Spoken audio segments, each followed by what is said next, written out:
علامہ صاحب آپ سے پوچھنا چاہوں گا کہ جیسا کہ ابھی حدیث بیان کی کہ جس شخص نے ایک روزہ بھی سکون سے رکھا یا خاموشی سے، لیکن میں دیکھتا ہوں کہ آج کل روزے کی حالت میں بھی لوگ گالم گلوچ کر رہے ہیں، غیبت کر رہے ہیں، جھوٹ بول رہے ہیں، تو اس کے حوالے سے آپ کیا کہنا چاہیں گے؟ بسم اللہ الرحمن الرحیم رب اشرح لی صدری ویسر لی امری واحلل عقدۃ من لسانی یفقہوا قولی۔ دیکھیے آپ نے بہت اہم سوال کیا ہے۔ میں اس کے حوالے سے ایک حدیث مبارکہ عرض کرنا چاہوں گا آپ کی خدمت میں۔ آقا کریم صلی اللہ تعالی علیہ وصحبہ وبارک وسلم کا فرمان عالی شان ہے کہ جو شخص روزہ رکھے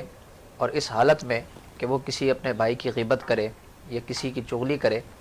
تو سرکار کریم صلی اللہ علیہ وصحبہ وبارک وسلم نے ارشاد فرمایا کہ اللہ پاک کو اس کے بھوکا اور پیاسا رہنے کی کوئی حاجت نہیں ہے۔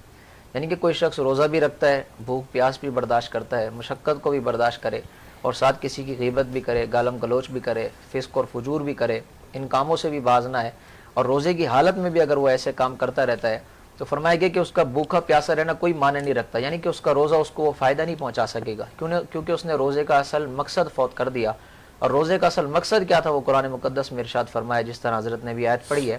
جس سے قبل جو آیت ہے اس میں اللہ تعالیٰ نے ارشاد فرمایا یا ایھا الذین آمنوا کتب علیکم الصیام کما کتب علی الذین من قبلکم لعلکم تتقون۔ یہ روزے کا مقصد ہے۔ مقصد یہ بیان فرمایا لعلکم تتقون، تاکہ تم پرہیزگار بنو۔ اب بندہ اگر روزہ رکھنے کے بعد بھی پرہیزگاری کی طرف نہ ہے بلکہ الٹا فسق و فجور کی طرف جائے، گالم گلوچ کرے، غیبت کرے، کسی کی چغلی کرے، بد زبانی کرے، بد کلامی کرے، تو فرمایا اللہ پاک کو اس کے بھوکے پیاسے رہنے کی کوئی حاجت نہیں ہے، کیونکہ دراصل مقصد اور حقیقت یہ ہے کہ بندہ اگر روزہ رکھنے کے بعد تقوی اختیار کر لیتا ہے، متقی اور پرہیزگار ہو جاتا ہے، یہ اس کی کامیابی کی دلیل ہے، اور اسی سے اس کو یہ ثمرہ ملتا ہے، اور یہی اس بات کے اوپر دلیل ہے کہ اللہ پاک اس کے روزے کو قبول فرماتا ہے۔ اگر کوئی روزے کی حالت میں اس طریقے سے کرتا ہے کہ اس بندے کو اس سے بچنا چاہیے، ان چیزوں کی طرف نہیں جانا چاہیے جس سے روزے کا اصل مقصد فوت ہو جاتا ہے۔ بالکل ہے، صحیح۔ اچھا ایک چیز کا اضافہ اور کر دوں اس میں کہ آج کل یہ بھی دیکھا گیا ہے کہ ہر وقت موبائل کا بہت زیادہ استعمال ہو گیا ہے، روزے کی حالت میں بھی موبائل میں موویز دیکھی جا رہی ہے، بیہودہ کانٹینٹ دیکھا جا رہا ہے، تو اس حوالے سے کیا کہیں گے؟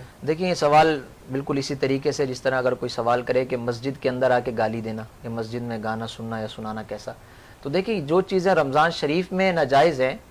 اور رمضان المبارک میں روزے کی حالت میں ناجائز ہیں، وہ رمضان المبارک کے علاوہ بھی ناجائز ہیں، چاہے وہ کانٹینٹ کی صورتوں میں ہو، چاہے وہ ٹرانسمیشن کا نام دے دیا جائے، چاہے اگرچہ اس کے اندر بے پردگی ہو رہی ہے، چاہے وہ فلمیں ہو یا ڈرامے ہو، یہ سارا ایک ہی زمرے میں آتا ہے۔ بس یہ مختلف یہود و نصارہ کی سازش ہے کہ نام تبدیل کر کر کے مسلمانوں پہ وار کیا جاتا ہے۔ اگر روزے کی حالت میں ایسے کانٹینٹس بھی دیکھتا ہے تو اس کے لیے بھی وہی حکم ہے، روزے پہ اس کے اوپر یہ اثر پڑتا ہے کہ روزے کی روحانیت بندے کو پھر حاصل نہیں ہوتی۔ بندہ روزہ تو مکمل رکھ لیتا ہے لیکن روزے کی روحانیت حاصل نہیں کر پاتا اور روزے کا مقصد بھی پورا نہیں کر پاتا، اس کے بعد بندہ متقی اور پرہیزگار نہیں بن سکتا۔ یہ چیزیں جو روزے کی حالت میں دیکھنا ناجائز ہیں، اسی طریقے سے باقی 11 مہینے بھی یہ دیکھنا ناجائز اور حرام ہے۔ حدیث پاک میں فرمایا گیا کہ جو شخص ایسی بندگاہی کرتا ہے، یہ ایسی چیزوں کو دیکھتا ہے جس کو اللہ پاک نے حرام فرمایا، قیامت والے دن اس کی آنکھوں کے اندر آگ بھری جائے گی۔ اگر کوئی یہ برداشت کر سکتا ہے تو صرف ایک ماچس کی تیلی اٹھا کر دنیاوی آگ کو اپنی آنکھ میں لگا کے دیکھ لے کہ برداشت کر سکتا ہے یا نہیں۔ اگر نہیں کر سکتا تو پھر اس آگ کے بارے میں سوچے جس کے بارے میں فرمایا گیا کہ اگر سوئی کے ناکے کے برابر کھول دی جائے تو ساری دنیا تباہ ہو جائے۔ اس کی وحشت اتنی ہے، اس کی دہشت اتنی ہے، اتنی سخت آگ ہے،